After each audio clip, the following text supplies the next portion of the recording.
Hey, and welcome to a brand new edition of the Rundown with Ramon. My name is Ramon Ray, your host.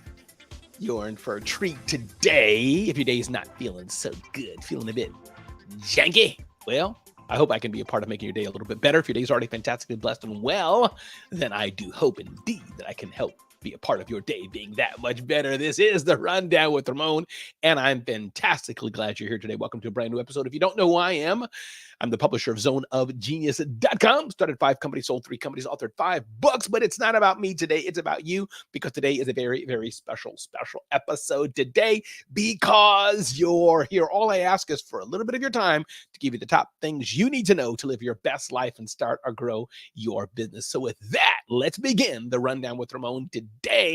And thank you for joining us. Whatever channel you're joining us on, share it out, comment it out, like it out, heart it out, star it out, screenshot it out, whatever you're going to do today, because this show is perfectly designed just for you. So with that, let's get this show on the road as we join in today on the Rundown with Ramon. Ding, ding, ding, ding, ding, ding, ding. Today, 4 reasons why your brand is killing your business softly. Interesting. You have this brand that you've built, but is it really a detriment to your business, writes or argues Shane Murphy? Interesting. So number one, your brand is a religion. Somewhere in the last century, I find that brand guidelines have evolved into creating a brand Bible, a corporate text that waxes poetic in verses and hymns. Is your brand a religion? This brand might then acquire brand specialists and managers. And in some cases, there might be no brand Bible, but instead a single founder who cites this person or that person, that they have some hegemonic power over their brand. So here's the thing. A good brand democratizes the use of its intellectual property across its teams. This is how a brand should be done. Reason number 2, your marketers went to film school. When hiring a marketing team, it can be easy to think that some grad from some famous school is a great acquisition. And with so many advertisers in Los Angeles, it seems to be an extremely consistent hiring strategy. But maybe it's not. Although creativity does in fact play a role, writes this article, in the success of a brand's marketing efforts. That success is for nothing if it isn't measured and iterated on with deliberate, objective experimentation. Number 3, experimentation is not on brand. Interesting point here. It's good to experiment, but in a competitive market where schools of bigger and bigger fish bid at auction for consumer attention, a level of advertising success can be attributed to standing out from the crowd. This is interesting. To me, the brand that stands out today continue to experiment beyond success and push the boundaries of what they have done before. Trial and error is, of course, an integral function of great marketing strategy. Point number 4, your content is performative, not authentic. Woo! Well, advertising over the last decade, I've continually been drawn to user-generated content. Content that is not so much on brand, so perfect that people are turned away from it. Again, everybody, my name is Ramon Ray. This is the Rundown with Ramon. Let's get with it. Ding, ding, ding, ding, ding, ding, ding. Mark Cuban is leading Shark Tank for Family Time. And I think that speaks to all of us to some degree. Listen, Mark Cuban is an uber billionaire. He can do whatever he wants. So much of his life, much of the things he's doing is not applicable to many of us. But there's a nugget here. There's a lesson learned here. Mark Cuban's on Shark Tank, this ultra famous show, ultra famous episode, ultra famous experience that has helped all of us. And my wondering today is, do you need to spend more time with your family? Do you need to be more present with them? It's a question only you can answer. Again, this is Ramon Ray. This is the Rundown with Ramon. Mark Cuban, though, is making change, and his life is nothing like most of our life. But I think there's lessons we can learn from all of us. Content Marketing Institute says, avoid traditional marketing metrics to prove content's real value, writes Robert Rose. Classic marketing measurement versus content marketing measurement. Marketing is classically measured by how it shortens the time between a product's availability and the customer's purchase. How many more buyers do you reach than average? What percentage of buyers move on to subsequent stages? However, measurement operates differently in content marketing. The objective is to use valuable content to develop a deeper relationship with a broader group of people than immediate buyers. Interesting point to keep in mind. Yes, you have to make money. Yes, you have to get an ROI, but this is the critical difference, writes the article here in Content Marketing Institute. Content marketing measurement assesses the depth and scale of a relationship that may influence the buying process. You measure what your content marketing audiences do that others don't. Another point here is get everybody on the same page. Shared objectives without measurement analytics are visions without direction. Measurement analytics without shared objectives are like having a map, but no agreement on where to go. So, shared objectives that all can agree to are important. Creating a shared success measurement. Once you set a shared objective, you can set up the metrics to define its success. So the point here, content marketing is very important, but it's also important to make sure we're measuring the right thing as we're in content marketing. And it's not easy because at the end of the day, all marketing should be to make money for our businesses, for our brands. But what are the steps leading up to that money? And if we're not measuring the right thing, well, I would dare say you might be wasting your time. Again, my name is Ramon Ray. This is The Rundown with Ramon. Moving on here today. Ding, ding, ding, ding, ding, ding, ding, ding, ding. Up next, avoid traditional marketing metrics to prove content's real value. And we've talked about that already. That's a reminder there. Moving on, our next point, ding, ding, ding, ding, ding, the advantage of outsourcing logistics for small businesses.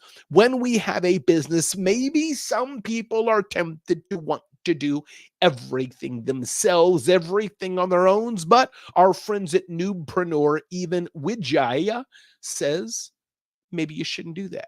Cost savings and efficiency gains are there for those who choose to outsource. One of the main advantages of logistics outsourcing for small businesses is its potential to drastically cut costs. An in-house logistic operation typically involves investing a considerable sum in personnel, infrastructure, land, and equipment. But there's pros and cons. I'm not saying everything has to be outsourced, but it's something that every business owner should consider. Every business owner should think about, are we outsourcing or not?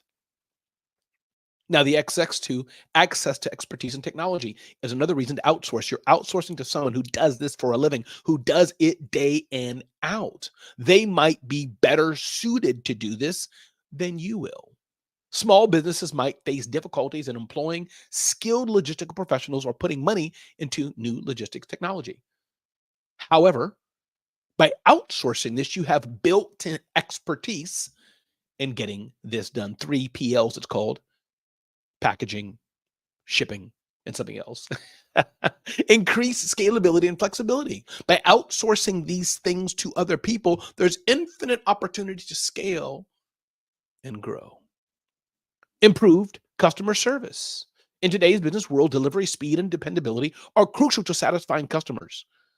You have to be able to satisfy customers all the time. And by outsourcing that to a vendor, they can help you scale, reduce risk, and increased visibility. The supply chain is complicated and risky.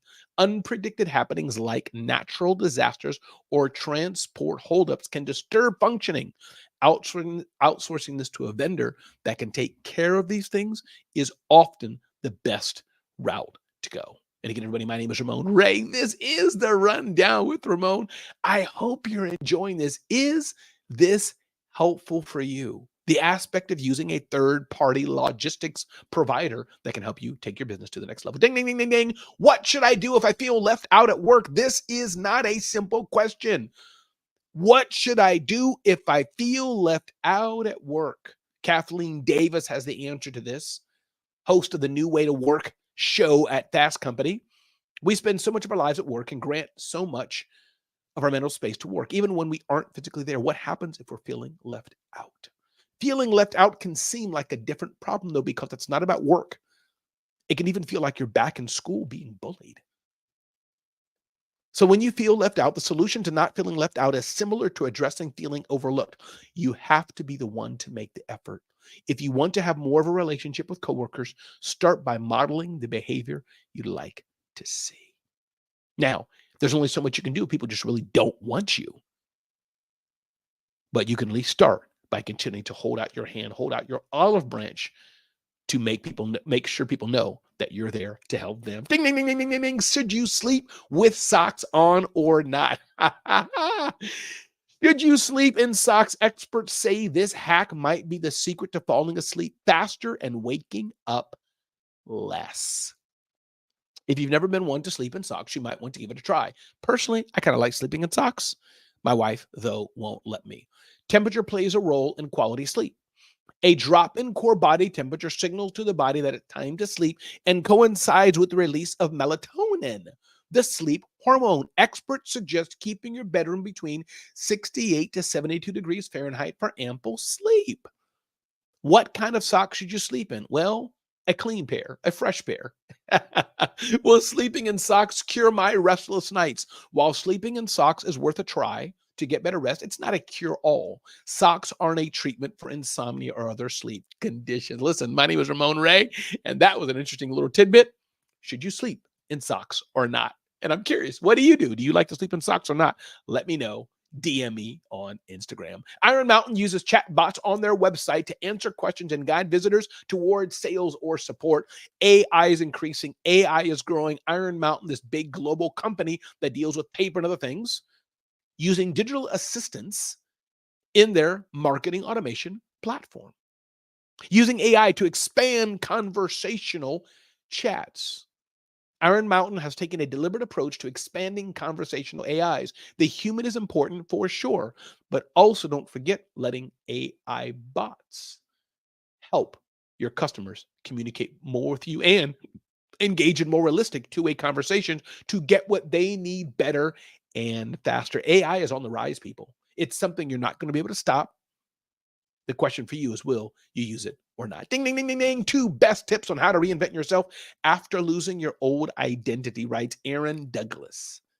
What do you do if you've lost an identity? Have you ever woken up one morning and felt like everything was just off? How about looking around and realizing you don't really relate to your friends, family, or colleagues anymore? Now, this may happen to many of us, writes Aaron Douglas in Brains. I might even go as far to say, if you do not do these things well, living that peaceful, passionate life you might want may be more difficult. So what can you do? Imagine the life you want like you're already living it and feel into it. Tip 2, do not indulge in self-judgment.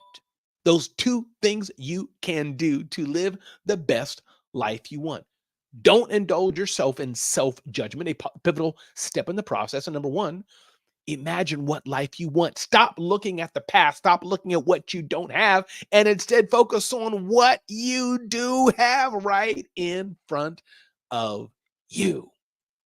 Sometimes you may go on long in life, hitting your 30s, hitting your 50s, hitting your 70s, realize you're not the person you were the day ago. What do? Get help and keep moving forward. Ding, ding, ding, ding, ding. Again, welcome to the Rundown with Ramon. If you're just joining us, 7 ways to rebuild your credit after a bankruptcy. Bankruptcy can be a very nasty thing to go through, but there is redemption for those of you who may have declared bankruptcy. 1, check your credit report. Number 2, clear your existing debts. Number 3, become an authorized user of a credit card. Number 4, use your new credit cards wisely. 5, apply for secured credit card. Number 6, says our friends at allbusiness.com, build an emergency fund to protect your credit. Build credit with the help of a loan or credit builder account. Now, there's some misconceptions our friends at allbusiness.com are writing, misconceptions about using a credit card after bankruptcy. Misconception 1, bankruptcy affects all consumers' credit equally. It does not consider the amount of debt or the number of debts listed. That's a myth, says allbusiness.com. Fact, it depends on the amount of debt discharged. Number 2, if your credit report is clean before bankruptcy, you'll be happy. Not necessarily. The presence of a positive history and absence of negative items makes little difference. Number 3, another misconception, bankruptcy discharges all debts and boosts your credit. Bankruptcy does not discharge all debts. You can't discharge debt from child support, spousal support, student loan, and most tax. Bankruptcy kills your credit forever. No, you can rebuild your credit all the time. Misconception 5, you will face poor credit rating as long as the bankruptcy information stays in your credit report. That's a misconception. Fact, after bankruptcy, you can immediately begin to rebuild your credit. You can't get a new credit card or loan. That's a myth. With secured credit cards, you can build credit history again. Number 7, your bankruptcy will also hurt your spouse's credit. Fact, when you file for bankruptcy, your spouse will not be affected. Listen, bankruptcy, finances, and these things are not simple things to go over, but they're things that we should understand and know to get the fact and not just a misconception. Next point here. Again, my name is Ramon Ray. This is the Rundown with Ramon. 7 life shortcuts that actually do work. Life is not easy. What are some shortcuts according to your tango that actually might work? Let's go over this and dive into this as we're going to our last segment on the Rundown with Ramon. 1, ask for help right at the top. Very few people dare to ask for help or support, and I encourage you to do so. Ask for help. Don't go alone. Number 2, be more consistent than most if you want to have some better shortcuts in life. Most people try things, experience a sense of loss or perceived failure, and then want to try something new. But be more consistent than most. This is different from consistency, doing more than most. Though consistency for many will result in doing far more than most. But here's where you gain a sick advantage and create a funny kind of shortcut. Combine doing more with being more consistent. Study vertically. Gurus constantly tout the value of reading hundreds of books a year, absorbing summaries and spreading your knowledge across a vast area. That's one thing you can do, but also you can master something specific like persuasion, copywriting, and online marketing. Number 6, the art of slowing down. A life hack that actually works. I need to do this more. Slowing down. Number 6, create hybrid value combos. You can make life easier for yourself by increasing your real and perceived value. And last but not least, stop resisting what's happening in your life. Stop rejecting what's happening in your life and maybe consider embracing it as you move forward. Listen, everybody, my name is Ramon Ray. This is the Rundown with Ramon. If you're liking this information and content, check us out at zoneofgenius.com. And I remind you, be clear on what's important to you, what really, really matters. Ask yourself, do you want to even be in business? This is not Shark Tank. There's no music or soundtrack to cheer you on. It may often just be you. Are you hungry enough to get to where you need to be? What are your prices like? Are they premium or are they cheap? They shouldn't be cheap. And understand, what do you do best? What do you do better than anybody else in the world that can make a difference in this planet? Because the world needs you and you need us. And you should tell other people that you support them, that you appreciate them, that you value them, so we can move forward always and making the world a better place. Listen, my name is Ramon Ray. This is the Rundown with Ramon. Be blessed and have an amazing day today. Thanks for joining the Rundown with Ramon.